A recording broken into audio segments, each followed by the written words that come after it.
So, Chiara, thanks for coming. I want to start by asking you, how did you get interested in crowdfunding? What was your entry point? My entry point. Well, I started working on crowdfunding. I think at the very beginning, uh, it was probably the first or second year that Kickstarter ever existed or so. And I think the way I got uh, into the field, it's because I had a good friend of mine and a colleague who is an expert, or at the time she was doing a lot of research on open source software movements, etc. So there was this idea of bottom-up participation was very strong in the computer sciences industry, but it wasn't as widespread as we see it now, or pervasive to other situations. And so crowdfunding was, in a way, an effort of collective participation enabled by the internet. And so she got interested at that. And so she came to me and said, why don't we try working on something that uses real data? And so at the time we started scraping their website, etc. And so now Scraping the Kickstarter website? yeah, exactly. So that's what we did initially. And so that's we did the first paper on that, and that was quite early. I think there were probably 2 or 3 working papers around at the time. There was Ethan Mollick, that was always named as the person that really started working at this when he was a PhD student, I think. And we were probably like 6 months behind him or so. And Yeah. so that's how I started. And then later on, someone said to me, "Well, you worked on crowdfunding, but that wasn't my main topic. Never. I always worked on economics of science." Mhm. And so at some point, the two things overlapped because there was this effort of crowdfunding for science, and so that's how I got interested at experiment, and then I got to meet Cindy, etc. Yeah. So, can you tell me about that the paper that you and Henry published, which I think is really interesting? Maybe you can just give a short background of um, some of the hypotheses you had going into it, and some of the surprising things that you found. You were talking about the experiment, Yeah. the paper that works on the website experiment.com. Okay, yeah, yes, of course, because Henry and I have several papers. So this is a work that we did with Henry, and also with Kuros Shafi, who's also another young scholar. Um, and basically, what we wanted to see is what works in fundraising in the platform experiment.com. Well, before we started working on Experiment, we did a little research to figure out if there were other platforms or how were they doing. And so, first of all, we wanted to check what was around, and I think we had a pretty much broad overview of what existed at the time. So there were a few universities. I remember perhaps Virginia Tech that had its own platform. They thought that could be a cool way to fund students' projects or these kinds of things. But so Experiment was clearly the most successful. So they managed to have different people trying to fundraise, uh, a lot of traffic. And so it seemed to be the most stable and comprehensive. And so we decided to focus on that. And our goal was mostly to understand. So there has been a lot of research about in which way could you be more successful when you fundraise on the web. Okay, and most of this research is on Kickstarter. And as I said, I did part of that in my prior studies. And so we wanted to do something similar.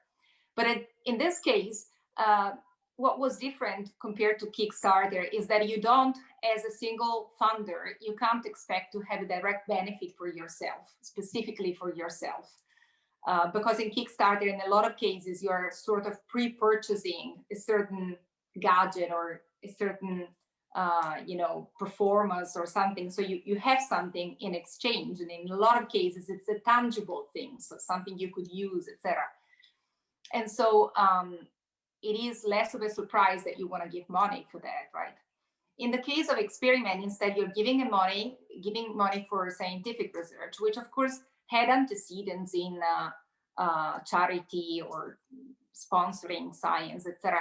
But in this case, you were asked to choose what. So imagine you have charity money and you want to give it, but you usually just choose which charity institution you want to give it to. So it's the biggest cause that you are deciding to fund, but you are not asked to, you don't have to choose a specific scientist or a specific project, which in a lot of cases becomes very technical, right? You need to understand what the person wants to do. And so we were interested at seeing, okay, how can you advertise your work, or what makes you more successful in raising money from people that don't get any direct benefit in exchange from you. Okay, so that was mostly the reason.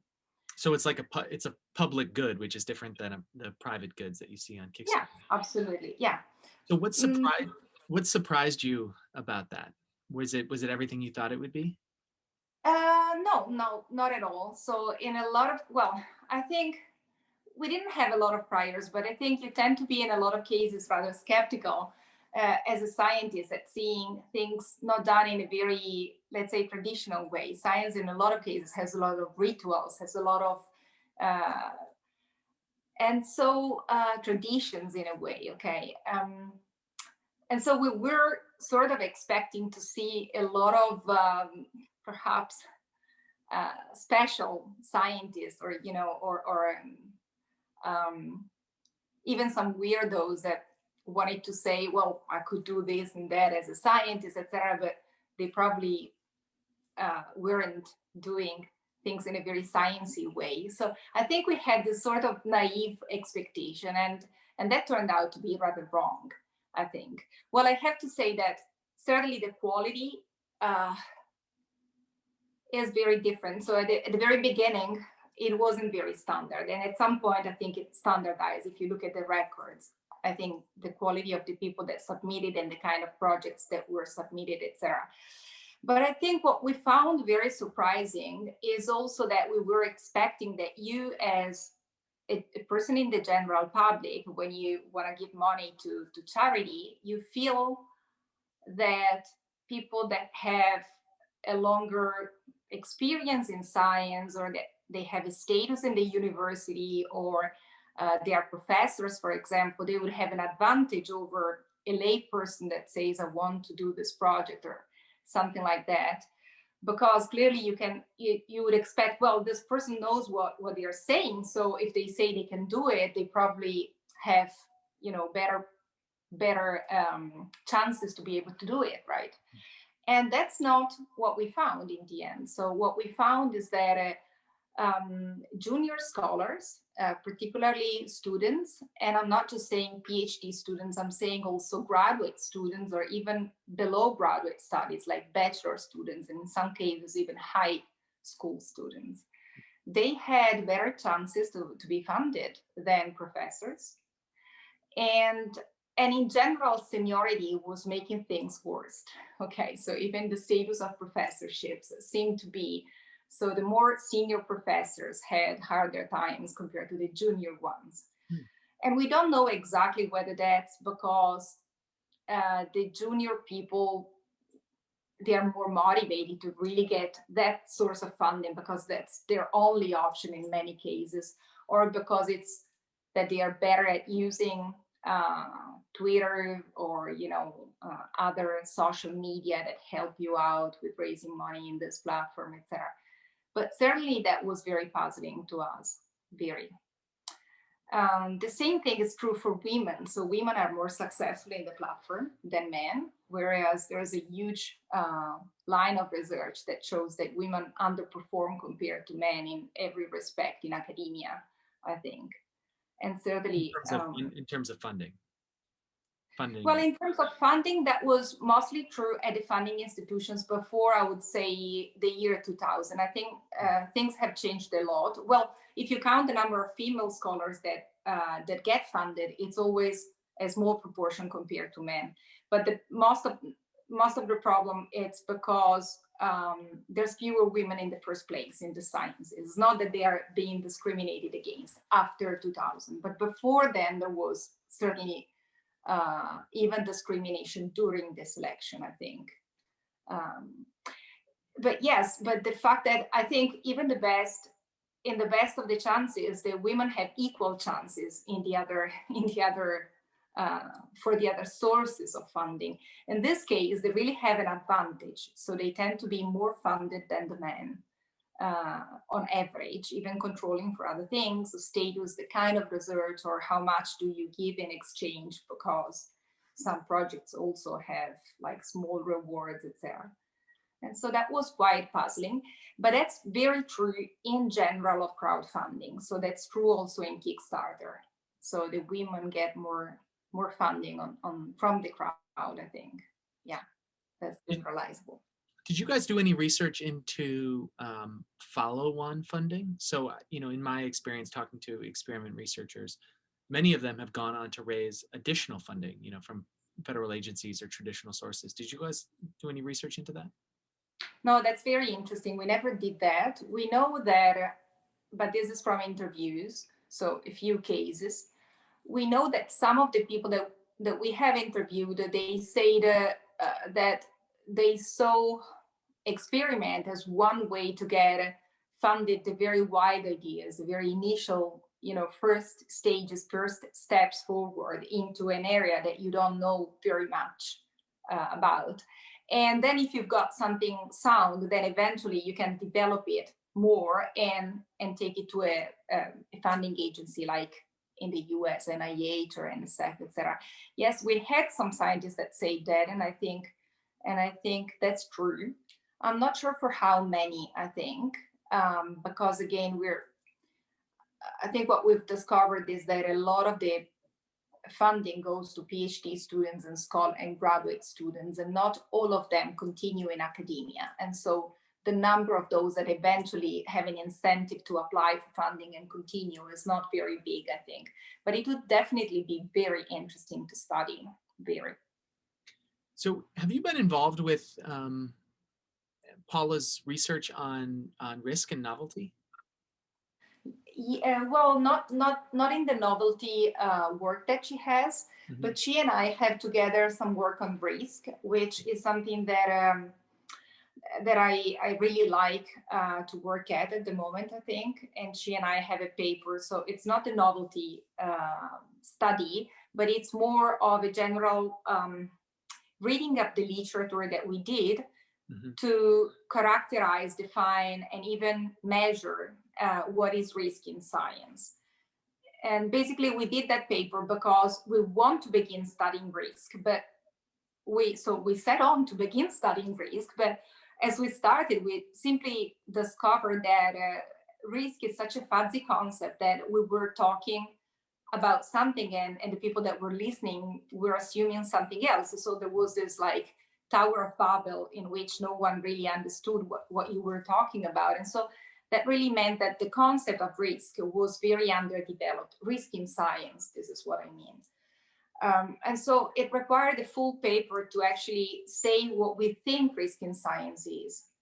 And that's particularly tricky with scientists, I have to say, because risk is so much researched in very different areas of science. But each area has its own notion of risk. So when the scientists talk to each other, they think they understand each other because they all use the word risk. And it's more or less in that spectrum, but it has a very different meanings in these different spectrums. So I'll just give you an example. So if you talk to a doctor and you say risk, a doctor is thinking about risk factors. So for example, smoking is a risk, increases. So it's a risk factor for lung cancer, for example. Okay. If you talk to people in risk analysis, which is a subject in itself into the engineering spectrum, when they deal with risk, they think about potential negative events, calamities, things that may happen that you don't want to happen, like an earthquake or a nuclear power plant exploding, or this sort of risks. if you go and talk to a scholar in the spectrum of economics, for them, risk is financial risk. So there's a lot of good into risk because it's the way you gain more money, more risk, more money. So the risk is not just that something negative happens, but it's also that something extremely positive happens. So it goes from the negative to the positive spectrum. But again, even within economists, if you go into insurance, insurance is again focused only against towards the negative side of the spectrum. So it is very, very difficult. And there's a lot of research on that. And so we thought that we needed a paper to develop the concept first. And so eventually, once that's developed and we can bring other people to discuss it and consolidate it, that would be stable enough that we can eventually continue researching that. Yeah.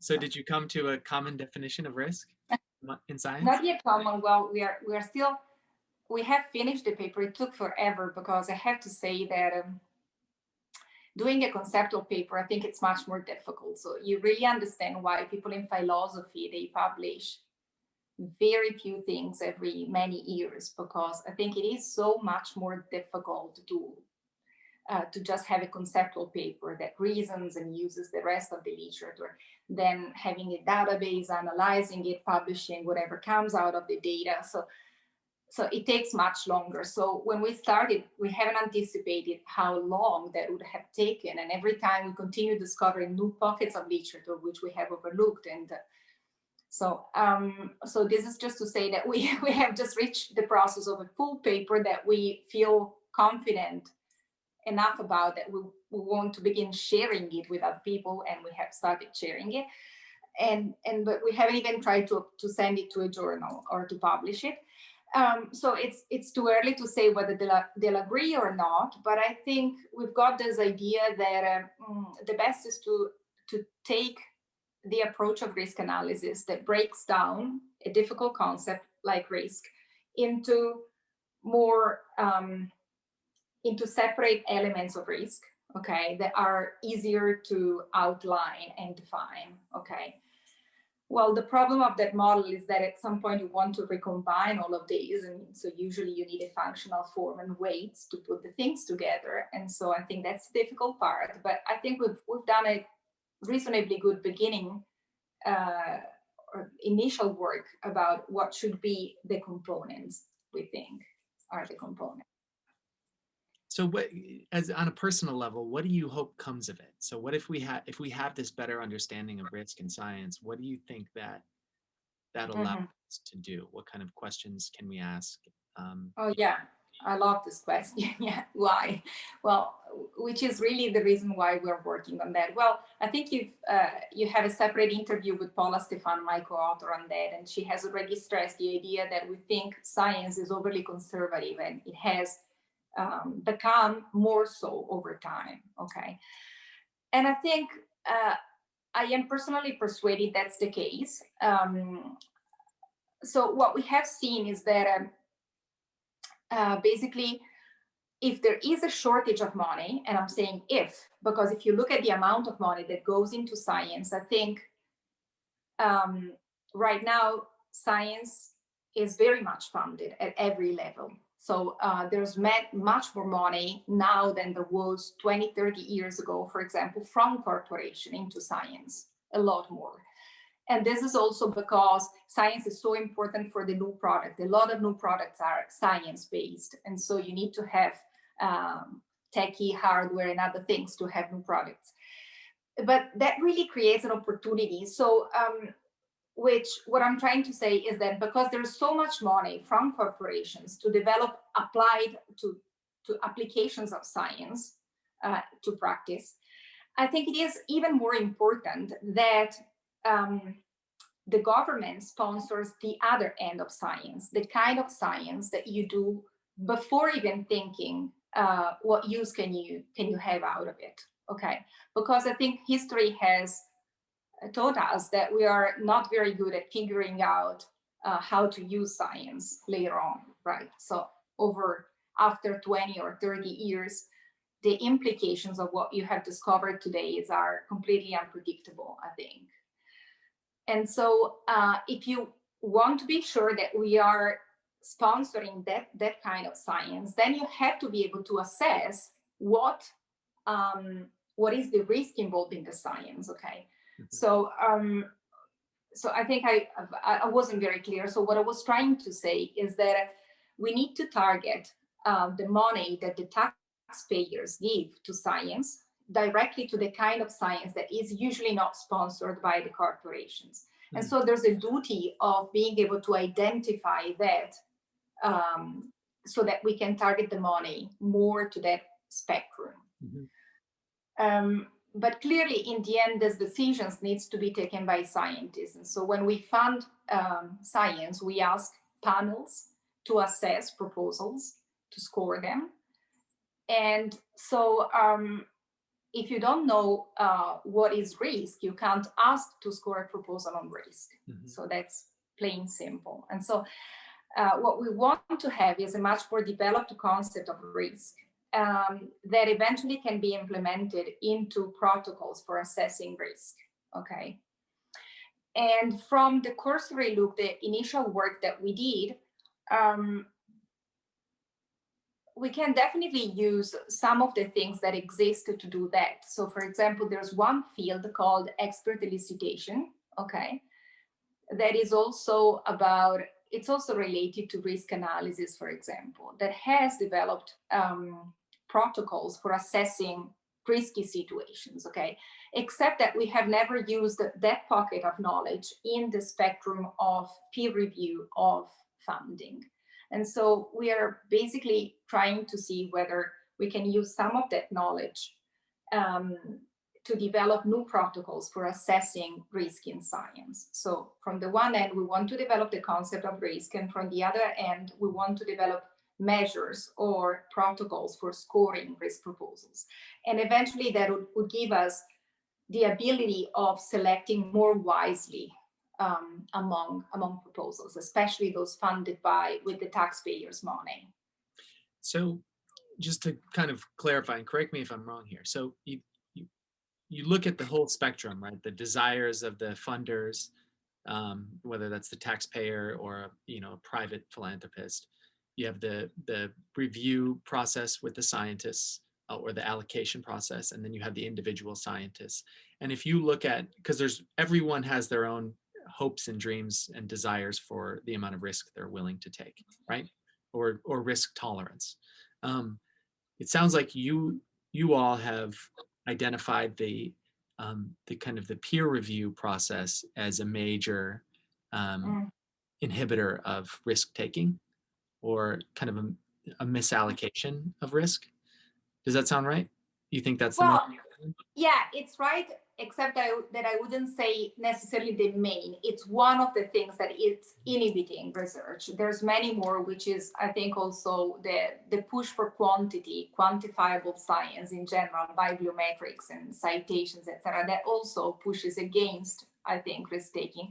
But also the way in which the funding is assigned provides big incentives for scientists. So let me make an example. If I am a scientist and I know that certain kinds of research are unlikely to be funded because I can't guarantee that I'll have a result, so I can try something and then completely fail, discover that it's not going to work, it's the wrong path, okay? If I think that the funding agencies particularly avoid that, I'll never even try to start a research in that subject, okay? Instead, if I think that the funding agency wants me to try out these wild ideas and it's ready to give me funding, even if I anticipate that I could jeopardize my citations or publications, so all the other incentives are still there, but I at least have another incentive to try to do that, okay? So I think it's one way to balance out the incentives. And this is the general idea. And the more practical thing is also that if you take NIH or NSF or even the private fundings, a lot of them are trying to say this program is especially designed for funding wild ideas, so high risk, high gain science, etc. So they are trying to put pockets of money specifically target for that. But when it comes to assessing the proposals, they use the same protocols for scoring. And so it is very difficult for them to explain to the scientists in which way they should choose according to the aims of the program, right? Because in the end, again, it's not clear what risk in science is. So if we all disagree about that, then we score things differently or not necessarily in a way that makes any sense. Okay. Is it clear now? It is. It's totally clear. Yeah, I think it makes total sense. I think some of the discussions I've seen in the around the meta science of this is there's a lot of folks proposing, instead of really trying to improve our methodology there, I see a lot of folks just proposing alternative methods entirely. So having lotteries, or funding people, Mhm. not projects. And there's a bunch of discussions. What do you make of those kind of arguments and proposals? Uh, are you pro them, Oh, yeah. or are you critical? Yeah, no, I think the way I see it, peer review, I know that it sounds weird, but peer review is one of the less researched areas in general, I think, because it takes, understanding decision making, the psychology of judgments, it takes an understanding of science and a lot of other things. And so if you dig into the literature, you realize that we never had good research that say that if I organize the judgments, the peer review in a certain way, that the peer review judgments become more accurate. So they have better predictive validity. So, okay. So, and that's true for the whole spectrum of decisions that you take in peer review, in the organization of peer review. So I was mentioning how you prepare the protocol. So which criteria, which scales, which items you need to score, whether you use numbers or verbal descriptions. That's one thing. But then peer review is usually based on the assumption that you ask many people and then you make an average, or anyways, you take into account different opinions, right? You don't just ask one scientist to peer review. And so that requires an aggregation method. Okay, you have to aggregate multiple opinions, okay? And you could do that in different ways. You could use an average, you could use a different algorithm. In a lot of cases, peer review is done with a behavioral aggregation. So you put all the scientists in the same room and you ask them to talk about their different views and to come up with a final decision. Eventually they can vote, but in a lot of cases, they don't just vote, they just discuss and come up with an idea, which is another way to aggregate. So we have no research whatsoever that tells us whether making an average or a behavioral aggregation makes the judgments more predicting or capable to predict, for example. Okay. And the same is true for what you were mentioning. So the kind of deliberation algorithm. So should I score all the proposals, put them in order so that I'll have the top ones and then the second to the top, etc. And so I begin funding the first one, the second one, and I go down the line until I finish up the budget. So that's my pay line, and everything else is not funded. So that's one decision criteria, decision algorithm. Or another one could be I make two baskets. One is the fundable research, the other one is the non-fundable research because of lack of quality or rigor or whatever. And in this basket, the fundable one, I just random pick, for example. That's another way to deliberate. Okay. Again, we don't have any research that says this is better than the other, etc. And it has implications for how well you predict. Okay. But it also has implications for the incentives. So, for example, so the people may decide to participate, so to write a proposal and ask for funding, depending on the way in which they think the selection will be made. Okay. So even that, for example, the quality of the people, or not only the kind of science, but also the quality of the people that participate is affected by the design of the whole experiment. So just to give you an example, if I think that there is any randomness in the process at some point, a lot more people may be tempted to try on average than if I think that only some kinds of scientists could be selected. Okay. Mm-hmm.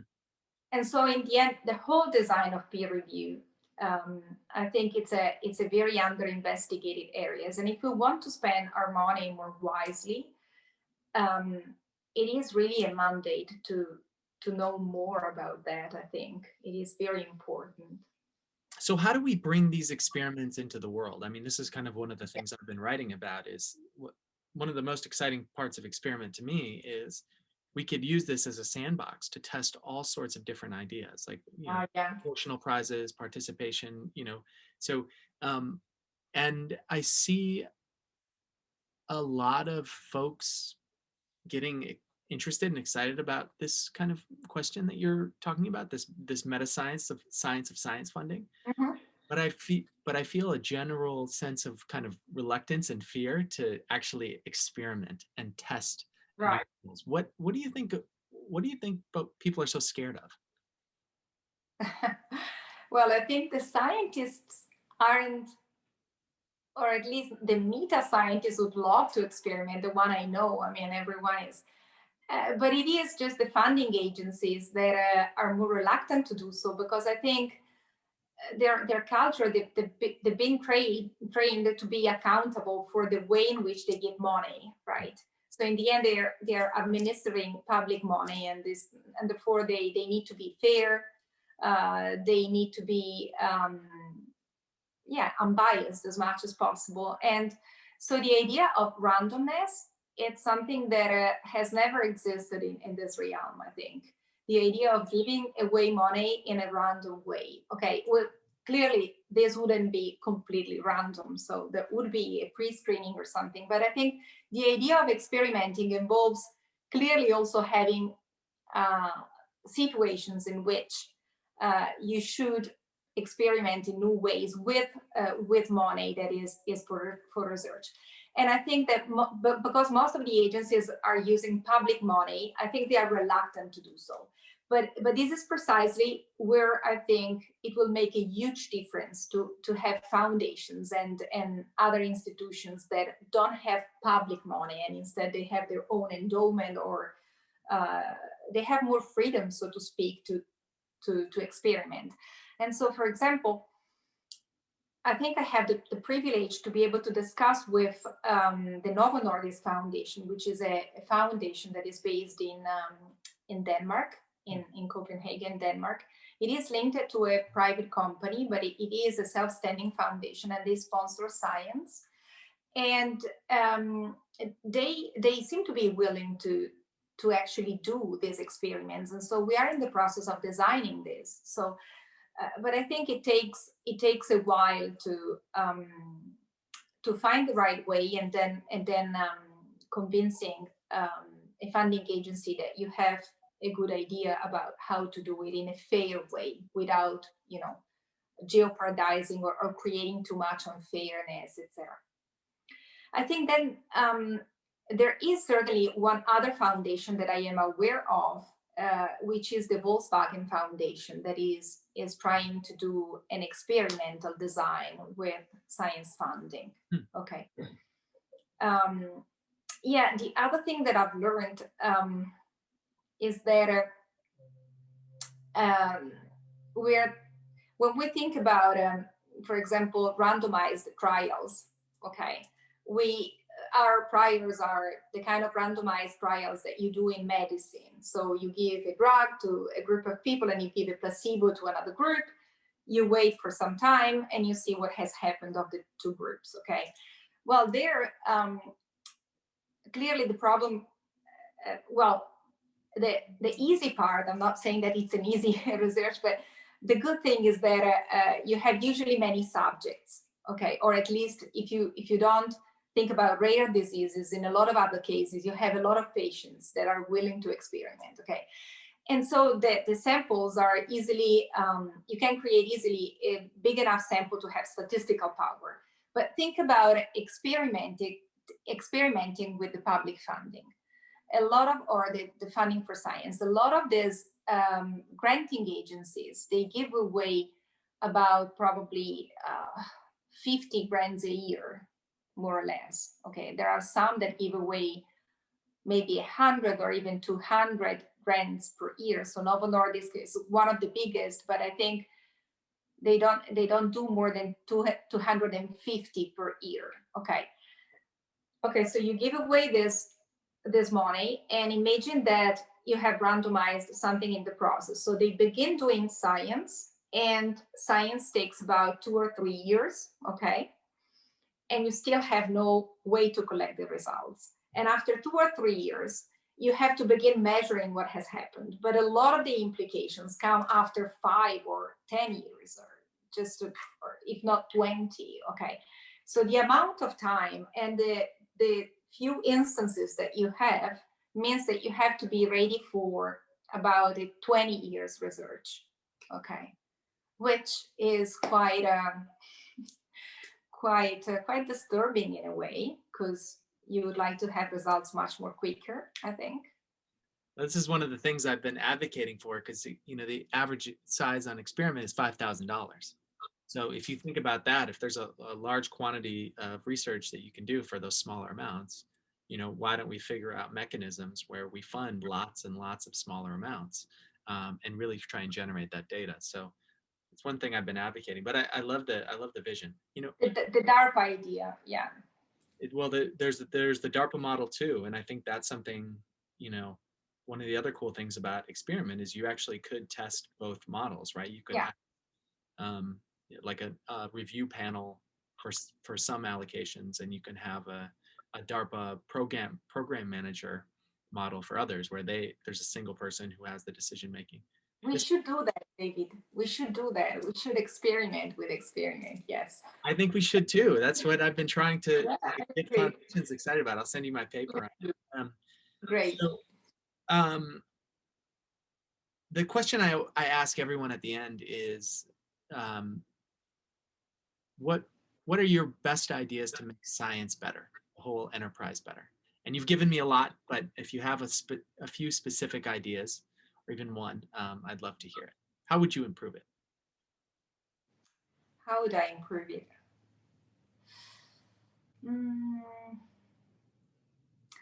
Well, I think, especially for the younger generations, I think we would do so much better. We would have such a better science if we would get rid of all of those stupid obsession with citations, etc. I have no idea how to, but I think science is so much better when you can begin to forget about it. So I completely understand why we have started doing that, and I understand that there's the opposite risk, that you do things that have no importance whatsoever, etc.